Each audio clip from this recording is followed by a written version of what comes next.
A paz do Senhor, sou o pastor J.C. Silva. Chegamos a mais um final de trimestre e agora conectados na lição, estudando sobre a vida de José, um jovem com propósito. Se você ainda não se inscreveu, se inscreva e lembre-se aí de acionar o sininho para receber as notificações dos próximos vídeos. Deixe seu like, seus comentários, compartilhe os vídeos nas suas redes sociais e diga de onde você está falando. Hoje o foco é a lição de número 13, José, um herói da fé. O versículo do dia é Hebreus capítulo 11, versículo 22. Pela fé, José, próximo da morte, fez menção da saída dos filhos de Israel e deu ordem acerca de seus ossos. Na verdade aplicado, o pastor César Rosa Pereira, que é o comentarista da lição deste trimestre, ele afirma que a confiança de José no Deus dos patriarcas o tornou um herói da fé. O texto de referência é o Salmo de número 105, versos 17 a 22, que diz: Mandou adiante deles um varão que foi vendido por escravo, José, cujos pés apertaram com grilhões e a quem puseram em ferros, até ao tempo em que chegou a sua palavra. A palavra do Senhor o provou, mandou o rei e o fez soltar. O dominador dos povos o soltou. Fê-lo senhor da sua casa e governador de toda a sua fazenda, para seu gosto sujeitar os seus príncipes e instruir os seus anciões. Mesmo no mundo secular, as pessoas reconhecem que a fé é algo imprescindível e que precisa ser exercida.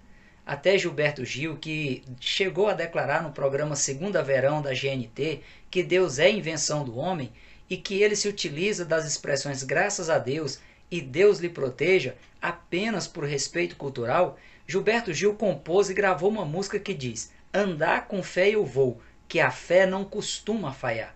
E hoje vamos aprofundar um pouco a fim de entender melhor o conceito da fé, a sua relevância e os milagres que a fé genuína promove na vida de quem a exercita na sua jornada cristã. O termo fé tem origem no grego pis e significa persuasão firme, convicção fundamentada, e sempre é utilizada na Bíblia acerca da fé em Deus, em Jesus ou nas coisas espirituais. Segundo o dicionário Vini, os principais elementos da fé em sua relação com o Deus invisível, em distinção da fé do homem, são ressaltados sobretudo no verbo grego pisteuon, correspondente ao substantivo pis, que acentua os principais elementos da fé, os quais são: primeiro é a firme convicção que produz o pleno conhecimento da revelação ou da verdade de Deus, eliminando assim o risco de se acreditar na mentira por rejeitar a verdade e ainda de ter prazer na iniquidade. O segundo elemento principal da fé é a entrega pessoal a Deus por parte da pessoa que tem fé nele ao se apropriar do direito de ser filho de Deus mediante a fé em Jesus. O terceiro elemento principal da fé é a conduta inspirada pela entrega pessoal que leva a pessoa a andar por fé e não por vista. Um bom exemplo é o de Abraão, que foi conhecido como o pai da fé. O objeto da fé de Abraão não era a promessa de Deus para ele. A promessa de Deus era apenas uma oportunidade de ele exercitar a fé. A fé de Abraão descansava no próprio Deus, perante quem Abraão estava, o único capaz de vivificar uma pessoa dos mortos, e Abraão estava certíssimo de que o que Deus tinha prometido, Deus faria. Do mesmo modo, o cristão deve descansar a sua fé em Jesus. Em Romanos capítulo 3, versículo 25, o termo fé não deve ser usado vinculado à expressão no sangue de Jesus, como se a fé se baseasse apenas no sangue de Jesus, ou seja, apenas na morte de Jesus. No original grego, a preposição en é instrumental. Deus propôs a propiciação pela fé, no caso, pela fé na pessoa de Jesus Cristo. Isto porque a fé ela deve descansar na pessoa viva de Jesus, já que é a pessoa de Jesus Cristo quem propicia a salvação e não apenas a sua morte ou simplesmente o seu sangue que foi derramado no ato da crucificação. A morte e o sangue de Jesus são elementos que só têm validade por causa da pessoa de Jesus, no qual o cristão deve apoiar a sua fé. Aí, o que o escritor aos Hebreus, em Hebreus capítulo 11, versículo 1, diz que a fé é o firme fundamento das coisas que se espera, fica melhor fundamentado, pois a garantia está baseada na pessoa do próprio Deus Pai, Deus Filho e Deus Espírito Santo. O contexto geral das Escrituras menciona vários tipos de fé. Em Romanos capítulo 10, versículo 17, o termo fé é utilizado para se referir à forma como a salvação é promovida na vida de quem ouve a palavra de Deus. Em Gálatas capítulo 1, versículo 23, o termo fé é utilizado para se referir à doutrina defendida nos evangelhos. Em Gálatas capítulo 5, versículo 22, o termo fé é utilizado para se referir a uma das características do fruto do Espírito Santo de Deus no desenvolvimento da fé cristã. Mas, de um modo geral, pode-se classificar a fé em dois tipos: a fé comum ou natural e a fé sobrenatural. A fé comum ou natural está relacionada com a vida de uma pessoa que acredita, confia, que aposta que algo vai dar certo pelos meios naturais, pelas habilidades humanas ou pela influência familiar de alguma lei ou de alguma autoridade. A fé natural é aquela que depende de evidências tais como: eu planto arroz, eu colho arroz; eu planto feijão, eu colho feijão; eu deposito um dinheiro no banco, então eu posso dar um cheque ou passar o meu cartão que não vai dar errado. A fé natural, além de depender de evidências, ela também depende de lógica, pois ela não aceita nada ao contrário do que a ocorrência de efeitos satisfatórios. O segundo tipo de fé é a fé sobrenatural. O próprio termo sobrenatural já deixa explícito de que esse tipo de fé ela é acima da fé natural. A fé sobrenatural é o elemento imprescindível no cristianismo. No entanto, dizer que crê em Deus não significa necessariamente que a pessoa tenha atingido ou exerça o nível de fé sobrenatural. O apóstolo Tiago diz em Tiago, capítulo 2, versículo 19: Tu crês que há um só Deus? Fazes bem, também os demônios o creem e estremecem. Há pessoas que acreditam em Deus apenas por acaso, pois não se rendem totalmente a Ele. Até frequentam uma igreja, mas não têm uma experiência real com o Senhor. Outras pessoas acreditam em Deus, mas apenas por conveniência. Embora elas levantem a bandeira da fé, só o faz por algum tipo de interesse. A pessoa sempre fala sobre assuntos espirituais, mas tudo não passa de fachada, de fala da boca para fora. Até fala de Deus, mas não o conhece nem de forma superficial, quanto mais de maneira íntima. Ainda bem que existem pessoas que acreditam em Deus de forma comprometida, como José do Egito. Essa fé nasce na conversão e, mesmo que seja tão pequena quanto ao grão de mostarda, ela alcança façanhas impossíveis no âmbito humano, pois é alicerçada na pessoa do próprio Deus. Jesus, ao falar da fé como um grão de mostarda, ele está enfatizando aqui o caráter processual do crescimento da fé cristã. Não se trata de um elogio à fé pequena que não cresça. Ao contrário, Jesus está motivando seus discípulos a terem uma fé viva, eficaz e que promove resultados impressionantes. É impossível duvidar e exercer a fé sobrenatural ao mesmo tempo. O pastor César Roser Pereira ele ressalta que em 1 Coríntios capítulo 12, versículo 9, o apóstolo Paulo aponta a fé como um dom do Espírito Santo, como uma capacitação especial que possibilita ao ser humano ter acesso a conquistas não possíveis por meio das competências humanas naturais. A fé como dom do Espírito Santo ela vai além da compreensão humana e exige uma confiança que extrapola os limites humanos, a exemplo da fé demonstrada por José do Egito, que ele sobreviveu a todas as intempéries da vida se utilizando dessa fé sobrenatural, se apoiando no próprio Deus e não apenas em seus sonhos.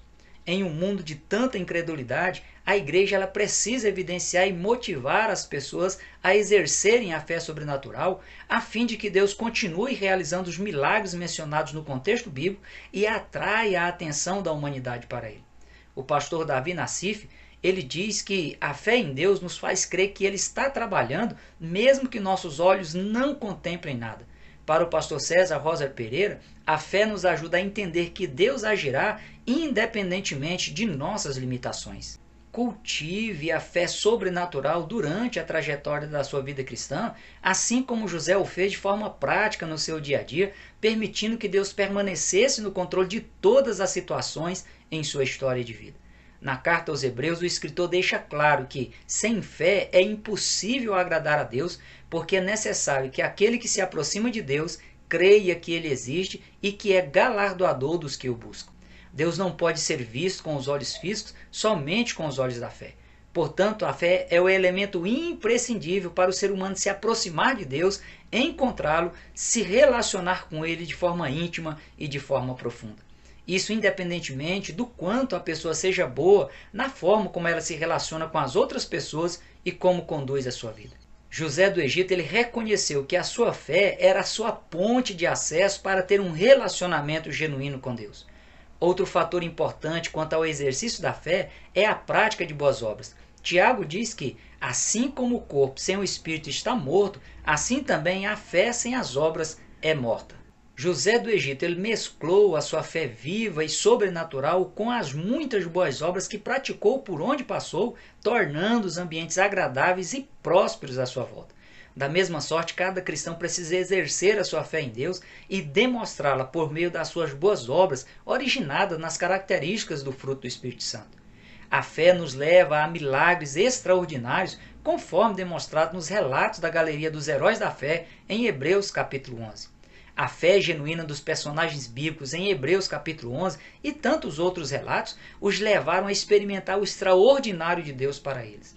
Abraão, que repousou a sua fé no próprio Deus e não apenas em suas promessas, obedeceu a Deus e seguiu suas instruções.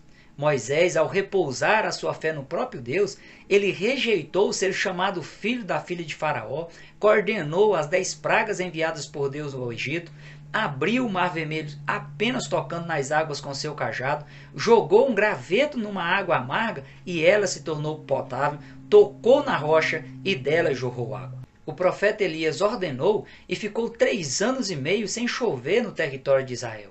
Orou e desceu fogo do céu e matou 102 soldados que queriam lhe prender a mando do rei Acasias. Tocou nas águas do Jordão apenas com a sua capa e as águas se abriram. Paulo, diante do iminente naufrágio no qual estava sendo levado e preso para Roma, mandou que todos se alimentassem e garantiu que ninguém iria morrer. E na ilha de Malta, quando ele foi mordido por uma cobra venenosa, ele só sacudiu a mão e jogou a cobra no fogo. Pedro, por sua vez, na porta do templo de Jerusalém, ele fitou os olhos em um paralítico e ordenou que ele se levantasse, e o paralítico ficou curado instantaneamente.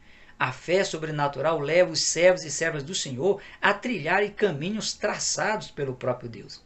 Quem diria que José, um escravo, prisioneiro e injustiçado, se tornaria governador do Egito e o grande gestor que livraria o mundo da sua época da fome? Os milagres extraordinários são para serem vivenciados por aqueles que cultivam a fé genuína em Deus, a fé sobrenatural. Tudo é possível ao que crê, assim como sem fé é impossível agradar a Deus. E é a fé que nos mantém no foco. Se o apóstolo Paulo ele tivesse perdido o foco da sua missão, o foco é em Deus, ao final da sua vida ele não teria nenhuma propriedade para afirmar: combati o bom combate, acabei a carreira, guardei a fé. Desde agora a coroa da justiça me está guardada, a qual o Senhor, justo juiz, me dará naquele dia, e não somente a mim, mas também a todos os que amarem a sua vinda. Se a pessoa fizer da fé apenas um sentimento e não uma convicção fundamentada no próprio Deus, ela nunca terá estabilidade.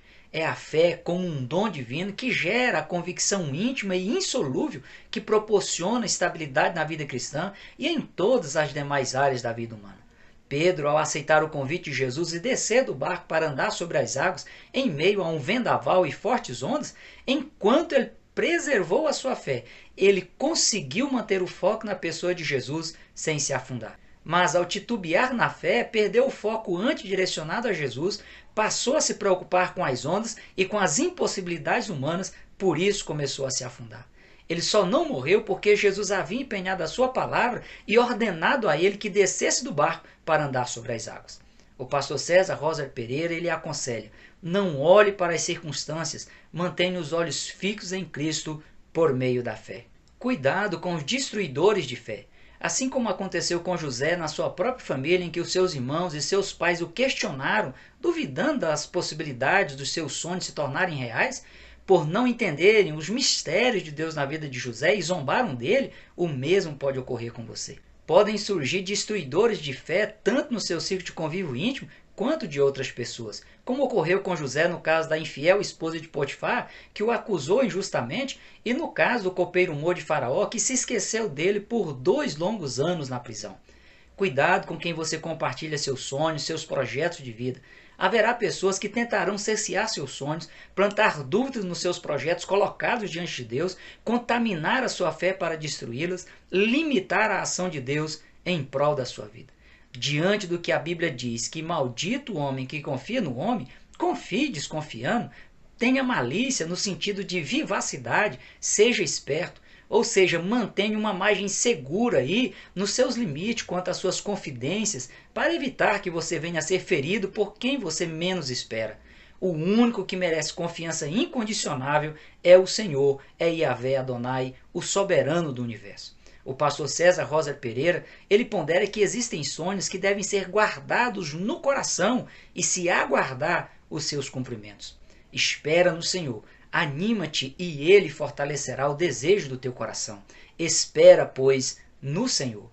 Caso José tivesse preservado seus sonhos para si e apenas continuasse se relacionando com Deus e o servindo de forma leal, Deus teria conduzido a sua ascensão mostrada nos sonhos de uma outra forma, com menos ou com nenhum sofrimento, pois é o exercício da fé que leva ao cumprimento da promessa. Após ver cumprir em si os sonhos de Deus, José, ao final da sua vida, novamente se utilizando de sua fé fundamentada no próprio Deus, ele fez um pedido aos seus irmãos com base no que Deus havia dito a Abraão em Gênesis capítulo 15, versículos 14 e 15.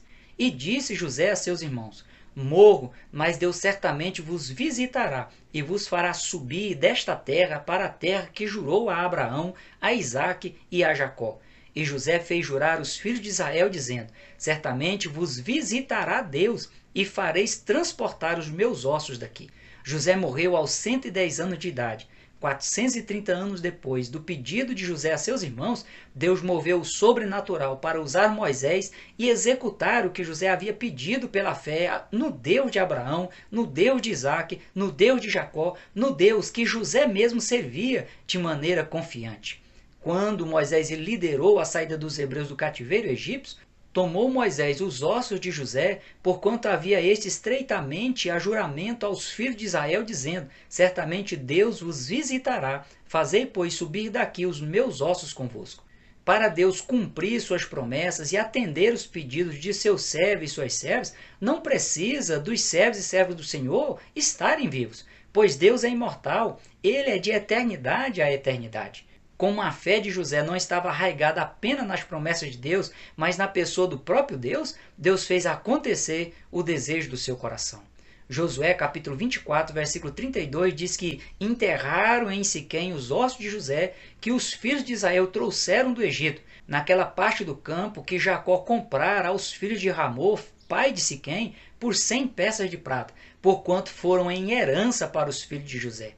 As promessas de Deus se cumprem independentemente das circunstâncias adversas que surgirem. A única coisa que impede o cumprimento das promessas de Deus na vida de uma pessoa é se a pessoa desobedecer e sair do centro da vontade de Deus. Cuidado para não tomar aí para si de forma isolada o refrão daquele hino que diz: eu não morrerei enquanto o Senhor não cumprir em mim todos os sonhos que Ele mesmo sonhou para mim.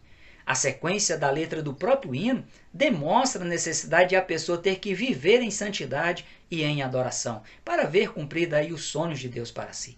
Há muitas promessas de Deus que vão se cumprir e beneficiar seus descendentes depois da sua morte, mas é preciso permanecer fiel até o fim. Apocalipse capítulo 3, versículo 11, a parte B diz: guarda o que tens, para que ninguém tome a tua coroa.